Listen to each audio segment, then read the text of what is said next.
Now for the next topic, something that I'm personally super nerdy about: category creation. So I'm really interested to see what we're going to learn in this talk here. Any of you are subscribed to the Category Pirates newsletter? That shit's on fire. It's a Substack.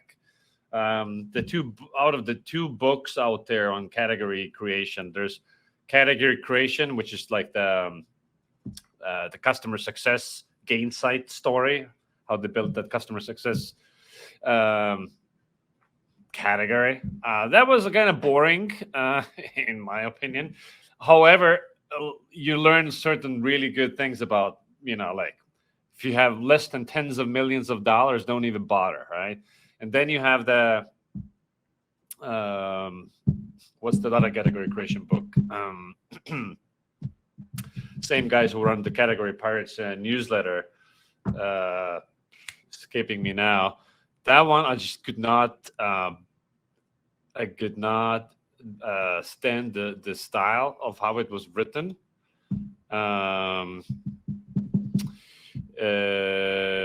That's a bigger. Where's our speaker? Come help us out with the names over here. Michael, you around? Hey, how's it going? I'm here. Play bigger. Play bigger. Yes, exactly. So the ideas in Play Bigger, loved it.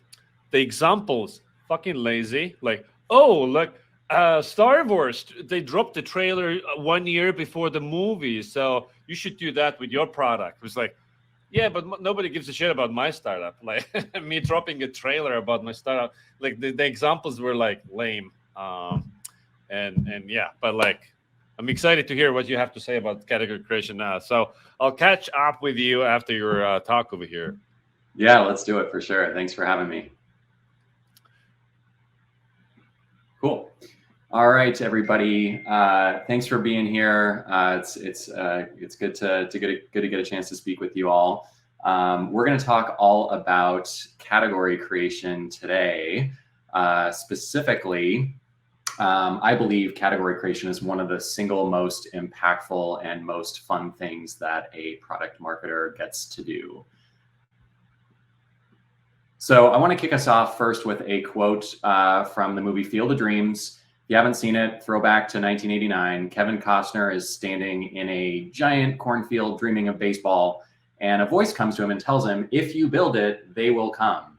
Now, that mantra has been adopted by a lot of startup founders and innovators who often believe that when they launch a new thing, that the product will just sell itself. And sometimes that works, but a lot of the times it doesn't. Why is that? It's because it's not good enough just to create a great product or a great company. You also need to create the category in which you play. And Pep, you spoke to this earlier. One of the brightest minds on the planet, in my opinion, about the topic of category creation is a guy named Chris Lochhead. He's co-author of a book called Play Bigger: How Pirates, Dreamers, and Innovators Create and Dominate Markets. And Christopher kind of defines category design as a discipline focused on creating and monetizing new markets. It's based on this idea that the company that designs a space is best positioned to dominate it. And I'm really fascinated by this idea of category design. So before we go further and dig in, I thought I'd share just a little bit about me and why I'm talking to you about this topic today. My name is Michael Olson. I'm a director of product marketing at a company called New Relic. We make software that helps engineers visualize and understand their software so they can find and fix problems faster. I'm based in Portland, Oregon. I've been in the enterprise software space for about 13 years now.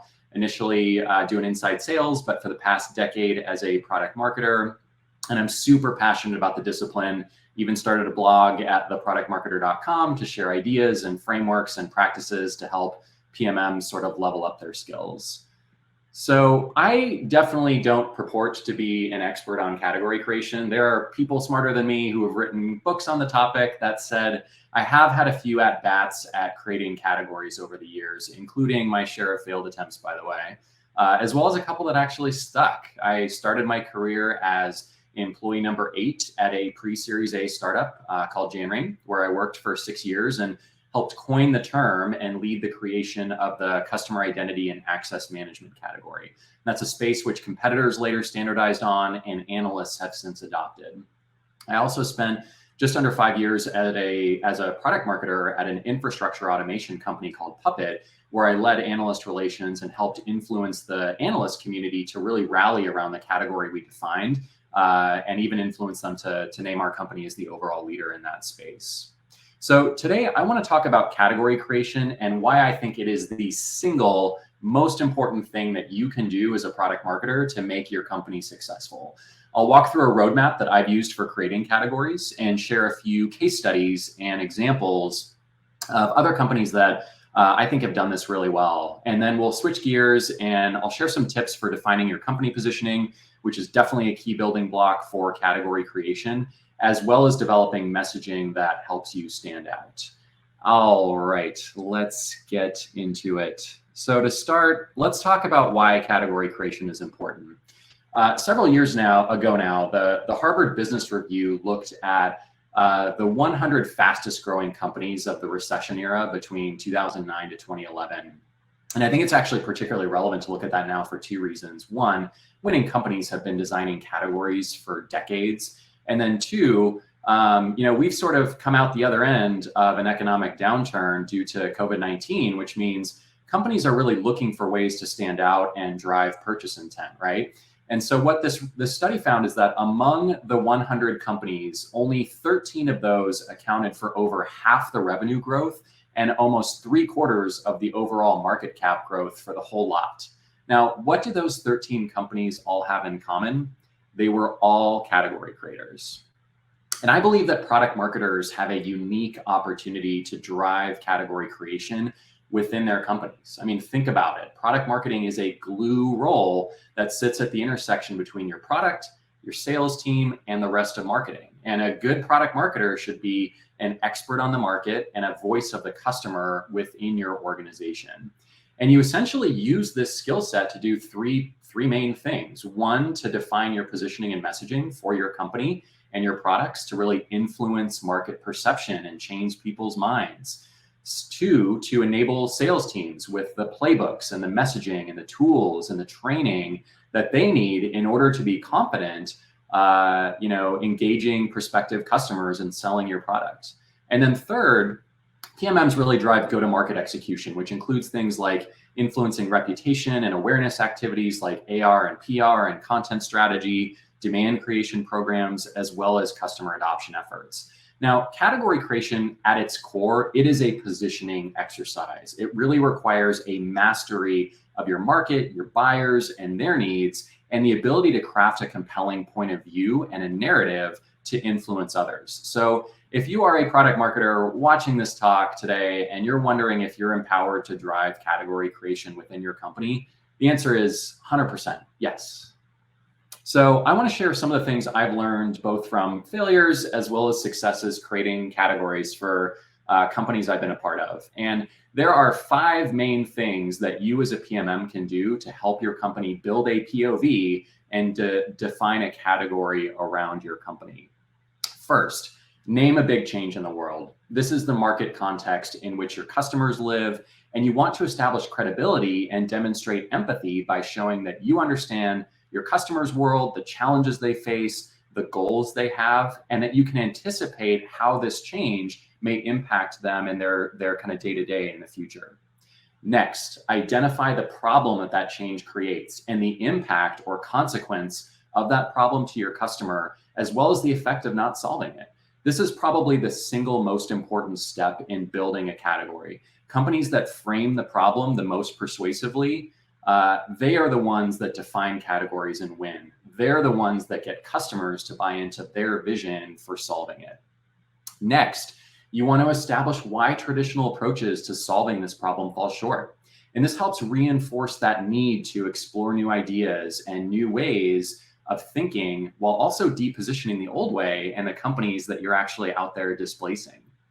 Next, describe the promised land. This is that overarching need created by the problem that you identified. It's that ideal state that you want your customers to get to. It's not a laundry list of your features, nor should you even be talking about yourself here. You want your customers to buy into the importance of solving the problem and this idea of what great looks like. And this promised land, by the way, it's your category. My thinking here is really influenced by Andy Raskin, who's written a lot about this concept of getting customers to buy into your vision of the future, or this promised land, so to speak. Last but not least, set the rules. This is where you lay out your how your customers can get to the promised land. It's where your differentiation gets inceptioned in the minds of customers to give you an unfair advantage in the market. And when you set the rules, by the way, you own the category. All right, let's talk about some case studies and examples of companies that I think have done this really well. Now, there are obviously hundreds of examples of companies that have done category creation to the nines in the consumer space, right? I mean, we're all aware of how Henry Ford introduced a revolutionary way of solving the problem of how to get from one place to the other, or how Apple defined the smartphone category by bringing together a touchscreen iPad, a mobile phone, and an internet communicator all into one device. But I want to sort of share some examples of category design in the B2B technology space, since that's a little bit closer to home for me. The first example I want to share is a company called Tenable. It's a security software company which successfully repositioned itself from a vulnerability management company, which is a somewhat commoditized, crowded space, by creating the cyber exposure category. So copy down this URL at the top of the slide, tenable.com/cyberexposure. Check it out after this talk to see what I'm talking about. This is Tenable's category blueprint for cyber exposure. They talk about the big change in the world affecting security teams, the problem that change creates around this idea of a cyber exposure gap. They establish how organizations have traditionally attempted to close that gap and why they failed. And then they describe the solution, the promised land of modern cyber exposure, why it's needed, before setting the rules by laying out what modern cyber exposure requires. And since creating this category, by the way, Tenable's competitors have attempted to follow suit. Now, many of us as marketers in this event today are familiar with HubSpot. They're a great example of a category creator. HubSpot really pioneered this concept of inbound marketing, and it's a category that they still own and lead more than a decade later. Now, you can read their whole category blueprint at the link on the screen, but it's this idea that you pull customers in by creating valuable content and experiences tailored to them, in contrast to the outbound, push-driven, spray and pray approach that marketers have maybe traditionally relied on. And since introducing the concept of inbound marketing, HubSpot has completed a successful IPO, and they've seen their market cap increase from like $300 million to more than $38 billion with a B dollars in the last 7 years. Now, both Tenable and HubSpot are great case studies in the sense that you don't always need a groundbreaking, new to the world product that's dramatically different than anything anyone's ever seen in order to design and own a category. You can do it through differentiated positioning and a compelling point of view and narrative. Atlassian's another example I like. They didn't create the category of continuous delivery, but they've become a leader in the space with significant share of voice. And if you're not familiar with the concept of continuous delivery, it's this idea that every time a software developer commits a code change, teams can rapidly deploy those software changes on demand whenever the business needs, in an automated and drama-free way, in order to innovate faster. This category blueprint page on Atlassian's website doesn't necessarily follow the narrative structure or roadmap I talked about earlier, but it is a wealth of resources on the promised land of continuous delivery, why it matters, how to do it, and what's required to get there. So jumping back in time, one more example, almost 2 decades ago now, companies like Eloqua and Marketo redefined email marketing forever by creating the marketing automation category. And it's now the standard by which any demand marketer communicates with customers and does their job. This Forrester Wave from 2018, not surprisingly, lists these 2 category creators out in front of their competition that has cropped up since. All right, let's shift gears and talk about 2 of the main building blocks for category creation, and that's positioning as well as messaging. First, I want to demystify the concept of positioning. I still see way too many marketers and business leaders talk about positioning and messaging like they are the same thing, or talk about positioning when what they really mean is branding. And first of all, positioning is not branding. Positioning is a rational appeal to the mind. It's an expression of why you exist as a company, how you want to be perceived in the market. Branding is an emotional appeal to the heart. It's the expression of who you are as a company and what you stand for and the feelings that you evoke. Second, positioning is not messaging. They're different. Positioning is an internal construct. It's what you say internally to align on your strategy, the perceptions you want to create, your differentiated role in the market, and your relevance to customers.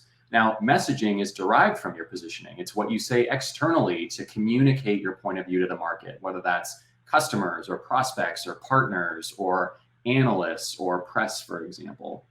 Let's break down both of these concepts. And I want to start, I also want to share some practical tips for defining your positioning and developing messaging that helps you stand out and lay the groundwork for category creation.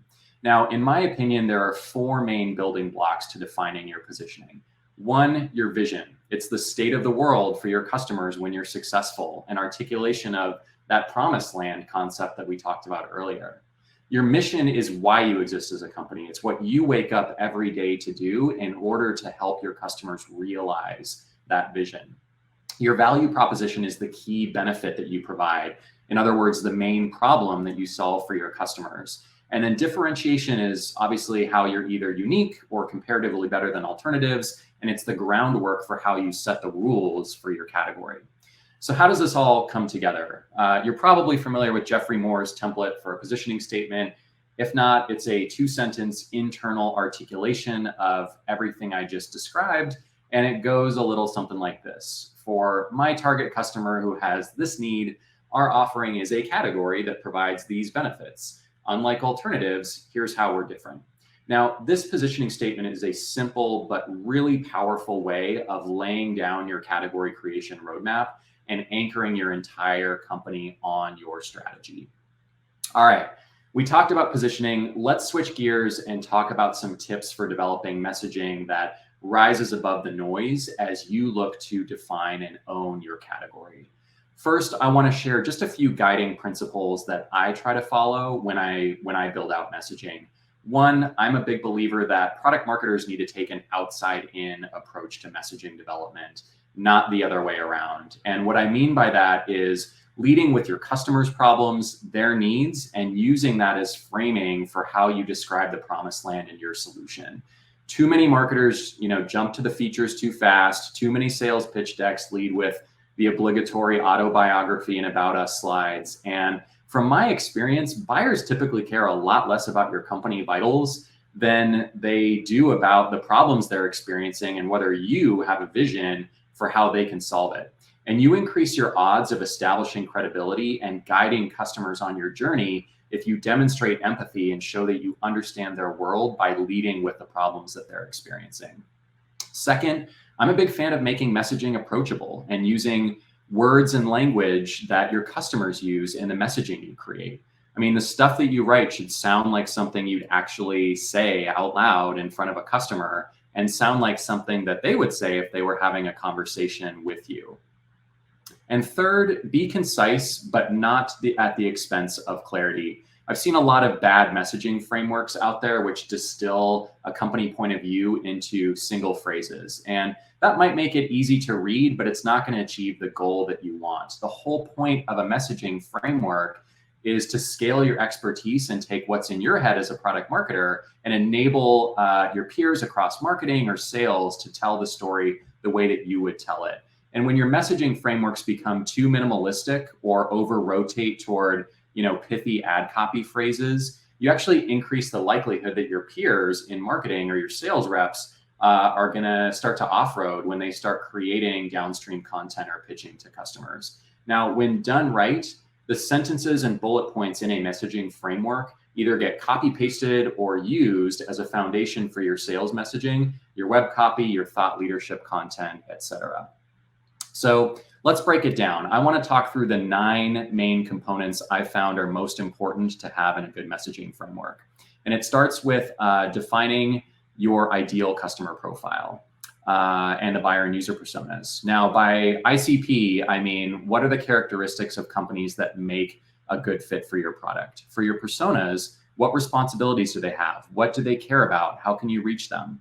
Next, you want to describe the market context and the problem. Name that big change in the world and identify the problem caused as a result. Remember, the company that frames the problem the best is often the company that wins. Third, describe the effect of the problem. What happens if you don't solve it? Why do traditional approaches fall short? And why is it important to solve now? This is where you start to generate intent among your buyers. Next, describe the need. How do we describe that promised land and that ideal state in a way that directly addresses the need? You then want to connect the solution with the benefits of solving the problem and clarify use cases in which a customer would actually want the solution. Now, I've created messaging frameworks without dedicated sections for use cases or jobs to be done. And more often than not, I found that it's important context to provide for customers on how they would actually use your product to solve the problem. And then last, you want to set the rules. You want to set the rules by laying out your differentiation, how you're unique or better than alternatives, and bring in customer examples and proof points that validate your approach. All right, so here's an example of how this all comes together in a blank template for your product marketing team to use to ensure that messaging that you develop lays that groundwork and establishes the roadmap for the category that you ultimately want to create. Now, to sort of wrap up, category creation, it's a big endeavor, but when you can pull it off, it is the single most powerful enabler of long-term sustainable growth. As Pep mentioned at the top of the call, if you're interested in reading more about this, there are a couple of books on the topic that I recommend reading. One I already mentioned, Play Bigger, co-authored by Christopher Lochhead, Al Ramadan, Dave Peterson, and Kevin Maney. The second is Category Creation, How to Build a Brand That Customers, Employees, and Investors Will Love by Anthony Kanata. I'd also encourage you to check out Andy Raskin's articles on Medium. They're all good reads and will give you some perspective on this topic. With that, I just want to say thanks for watching. I hope you came away jacked about this idea of creating a category for your company, or at the very least that you come away with this with some practical tips to help you in your day-to-day work as a product marketer. I'd love to hear from you, whether with questions here, stories of your own experience creating categories, or other approaches you've used and tips you can share. Feel free to connect with me on LinkedIn, Michael Olson at New Relic. You can find me there. You're also welcome to look up my blog at theproductmarketer.com and share your feedback. With that, I think we're going to open things up for questions. Awesome. Thank you so much, Michael. Well, I have some pushback and some wonderings. So the modern positioning thinking is that the positioning statement framework we shared is outright dangerous, obsolete, and should not have a place in modern marketing, because it assumes that there is only one right way to position, which is not true. And also, usually when you force your thinking into that statement sentence, the outcome is a gobbledygook that no human uses or comprehends. Like this is all, like April Dunford is a big hater on it, and then she's like the biggest positioning name. Any thoughts? Yeah, I think my opinion is I think that's a byproduct of the positioning statement sort of being misused in the wrong context. And like, to my point earlier, positioning is not to be used externally. It is an internal construct. And regardless of the precise format you use, it's important to rally your teams internally on the problems you solve for customers, the value you provide, and your differentiated role in the market, really to sort of frame strategy and create the groundwork for how you actually message that externally to different stakeholders. So I care less about the precise format for a positioning statement than I do about ensuring that other leaders within the companies I'm a part of have a cohesive and clear understanding of why we exist as a company, our vision that we're trying to help our customers achieve, and our differentiated role in the market. A confident consensus. Yeah, I'm all about that. A question. So, in that category creation book, Customer Success Gainsight makes this point, and also G, who used to be VP Growth at Drift, Like when they launched their Drift and conversational sales, didn't talk about live chats or chatbots at all, but the change that happened. And then they launched like 10 podcasts, 17 conferences every other month, 1 million blog posts, every quarter. So it cost many tens of millions for Drift to be able to pull it off. So where is, in your thinking or experience, the minimum? Like, basically, if you don't have $5 million to throw at the story, don't bother. Like, where's the line here? Yeah. First of all, you brought up that point at the top of our session today. Maybe the Drift model, certainly required some pretty expansive and ambitious budget to achieve.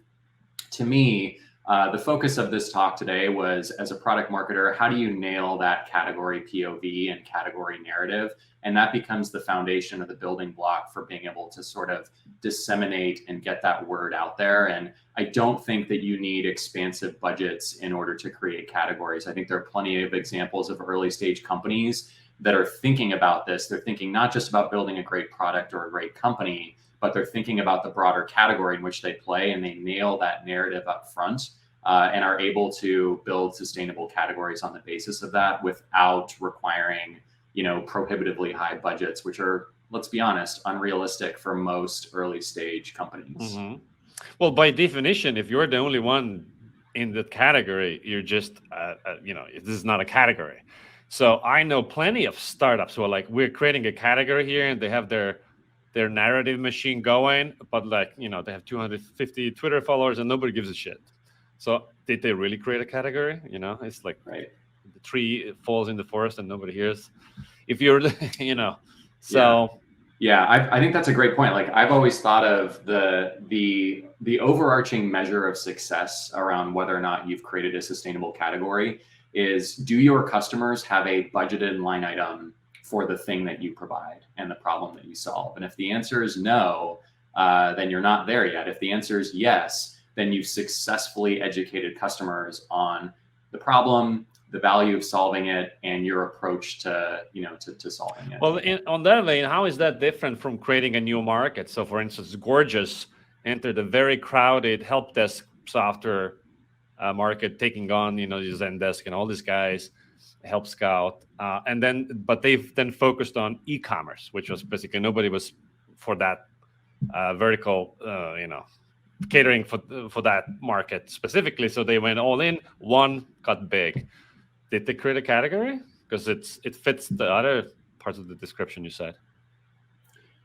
Maybe I'm less familiar with the company, but maybe they didn't. Maybe they're a new entrant to an existing category and they're solving it in a new way, and they have some area of either comparatively better or unique differentiation. They don't call it category creation, and I think most would agree. It's basically they created a new a market, which is like help desk for e-commerce companies, but it's a separate line item now, and in the budget, and I'm nitpicking here, but it's like where's the line between a subcategory, a market, a category? Like, is it all semantics, or is there an actual difference here? There's probably some level of semantics, but again, to me, like, the ultimate measure of success for category creation is brand recall in the minds of customers, and do they have a budgeted line item for the thing that you offer or the problem that you're solving? Because ultimately, as a company trying to grow and scale, you want that tailwind at your backs as you're out there in sales cycles. You also said the category is the way you said it is the change in the world. Was that the way you described it? The name of the category is the change that has happened?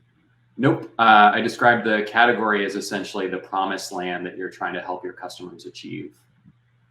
So what do you think, recently, Outreach, after the recent acquisition, they declared we're now creating a new category called engagement and intelligence.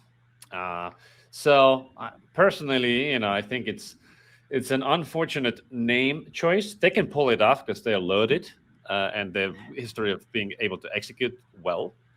So what do you think? What is the promised land there? And does the name choice affect anything? Yeah, this is like where I failed in previous attempts at category creation. Is you have to strike a balance between precision and carving out enough kind of unique white space from other existing categories that exist out there, while also not sort of like shoehorning yourself into too small of a set of market problems that you're addressing. And for what it's worth, like I sort of had a similar reaction to that as the category name. It felt very generic and broad in a way that lacked precision, and therefore doesn't create the clarity in the minds of customers and buyers. Like, oh, I see where this plays in the market. And ultimately, a category, as I talked about earlier, is like occupying the part of a customer's mind around what problems you solve and where you play.